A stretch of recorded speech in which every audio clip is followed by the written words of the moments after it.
Polres Metro Jakarta Timur dan Polsek Metro Matraman masih menyelidiki penyebab kebakaran yang merenggut 10 korban jiwa di Jalan Pisangan Baru 3 Matraman, Jakarta Timur.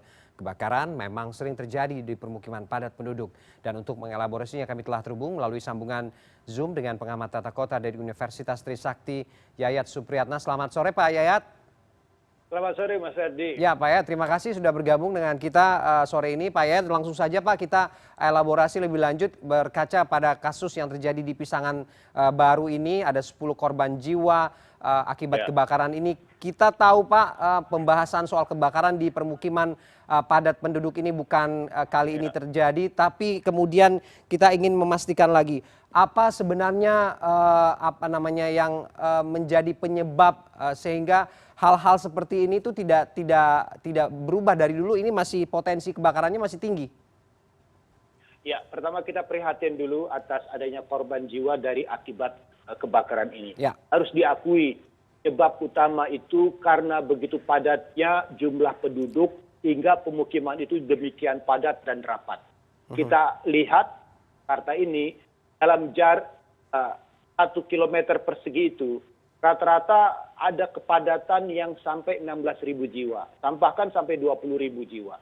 Jadi bisa dikategorikan dalam lingkungan seperti itu ada 3.000 kakak saja, itu membuat sudah tidak ada jarak lagi. Apalagi rumah-rumah yang dibuat 2 lantai. Karena rata-rata pada lantai kedua itu bahannya adalah bahan yang mudah terbakar. Karena biasanya rumah yang demikian padat sulit melakukan pengecoran. Yang kedua yang menjadi penyebab harus diakui kita semakin lama semakin namanya gang-gang kebakaran. Jadi kalau dulu ada namanya gang kebakaran itu jaraknya 1 sampai 1,5 meter atau 2 meter lah. Untuk apa?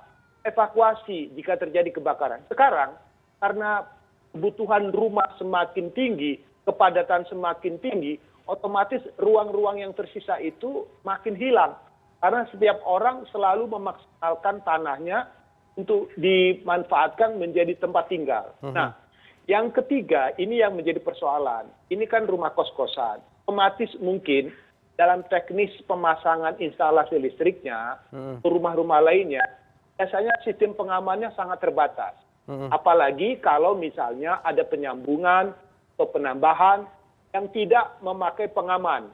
Misalnya kalau ada pengamannya, ada NCB, kalau misalnya sesuai, otomatis akan mati dia. Nah sekarang menjadi pertanyaannya, kalau penyebabnya adalah listrik, perlu dicek kembali ini ke rumah-rumah yang ada di sekitarnya atau kawasan lainnya. Apakah pengamanan itu sudah betul-betul dijalankan atau tidak?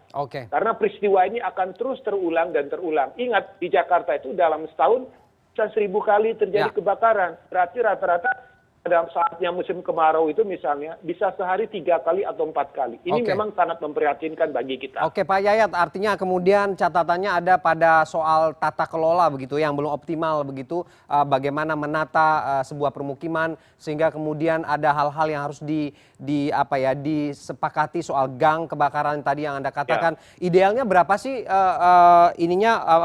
kondisinya di berapa angka begitu kalau per kilometernya? Kalau misalnya batasan kepadatan rendah, itu dalam itu minimal ada 4.000 sampai 5.000 jiwa. Artinya kita bisa berharap rata-rata bisa 100 sampai 200 rumah. Tapi dengan kondisi Jakarta yang seperti ini, memang disarankan baiknya pemukiman padat itu dirubah, diganti menjadi rumah susun. Bisa rumah susun milik atau rumah susun sewa. Karena dengan rumah susun, minimal kita bisa menghindari kemungkinan potensi kebakaran. Karena apa? Rumah susun itu kan dibangun dengan standar teknis yang aman. Instalasi listriknya juga aman. Kemudian bahannya juga bahan yang bebas dari potensi mudah terbakar. Karena bukan dari bahan-bahan yang mudah terbakar. Pengaturan barang, pengaturan orang akan lebih tertib. Kemudian ruang evakuasi untuk jalan. Biasanya kalau rumah susun itu pasti akan dimaksimalkan dengan bahan untuk aksesibilitas. Ada lagi misalnya untuk ruang-ruang evakuasi kalau terjadi kebakaran. Nah, kondisi Jakarta, apalagi Jakarta Pusat, itu tingkat kepadatannya luar biasa. Kalau lihat peristiwa rumah yang berada di pojok, dan di dalamnya ada 5 pintu kontrakan, ini luar biasa. Apalagi kalau satu kontrakan itu bisa berisi 3 sampai 4 orang. Nah yang menjadi perhatian kita adalah peristiwa kebakaran di malam hari. Ya. Kondisi gelap, kemudian panik, kemudian ada ancaman api yang demikian besar, itu membuat orang mudah panik ya, stres gitu. Sehingga dalam upaya pertolongan itu agak sulit dilakukan. Oke. Nah, yang lain yang memang kalau peristiwa di tempat lainnya, misalnya kalau terjadi kebakaran, fungsi gang kebakaran itu sebetulnya bisa membantu evakuasi, tetapi dalam prakteknya justru jalan itu dipergunakan untuk menyimpan barang gitu. Oke. Jadi yang kebakaran itu menaruh barang di ruang evakuasinya. Oke. Kita mobilitasnya agak terganggu karena antara yang menyelamatkan barang dengan upaya pemadaman. Oke. Dan yang menarik lagi adalah jarak tempat mobil pemadam untuk masuk ke dalam gang itu kadang-kadang terlalu jauh sehingga ada penyambungan-penyambungan yang perlukan proses teknis. Nah, sekarang kita berharap di pemukiman padat hidran air kalau ada sangat membantu. Tetapi sekali lagi ini sangat tergantung kerjasama antara PDAM, kan unit pelaksana teknisnya, Dinas Pemadam Kebakaran, Dinas Pemukiman, Dinas PU, untuk memetakan di Jakarta ini. Oke. Wilayah yang paling rawan dengan kebakaran, kemudian ada instalasi untuk pencegahan. Kalau disarankan, kalau menurut saya, upaya yang paling penting adalah preventifnya. Jadi kalau ada orang ingin menambah rumah, membuat kontrakan, kos-kosan, ingatkanlah terlebih dahulu. Hati-hati dengan pemasangan instalasi listriknya. Oke. Mohon dimaklumin, pemakaian listrik di kita ini sudah rata-rata 24 jam sehari. Oke. Karena apa? Misalnya untuk kebutuhan pribadi maupun kebutuhan lainnya. Oke, Anda tidak melihat begitu ada aspek mitigasi yang berjalan begitu atau begitu-begitu saja dari dulu sebagai langkah preventif? Kan kita ingat dulu untuk mengantisipasi ataupun juga untuk mengakali kebakaran yang terjadi di gang-gang kecil ada pemadam kebakaran yang menggunakan motor begitu. Tapi kemudian kita tidak melihat lagi hal-hal tersebut berlangsung. Ini apa yang harus dibenahi soal evaluasinya, Pak Yayat? Ya, pertama, iman informal itu sangat sulit untuk diatasi atau ditata ulang. Satu, kebutuhan lahan, kebutuhan tanah begitu mendesak. Kemungkinan terbesar adalah catatan penduduk ini menuntut penyediaan rumah. Sementara harga rumah di Jakarta itu sangat tinggi. Sehingga orang selalu memaksimalkan rumah yang ada untuk ditambah, diperlebar, ditingkatkan.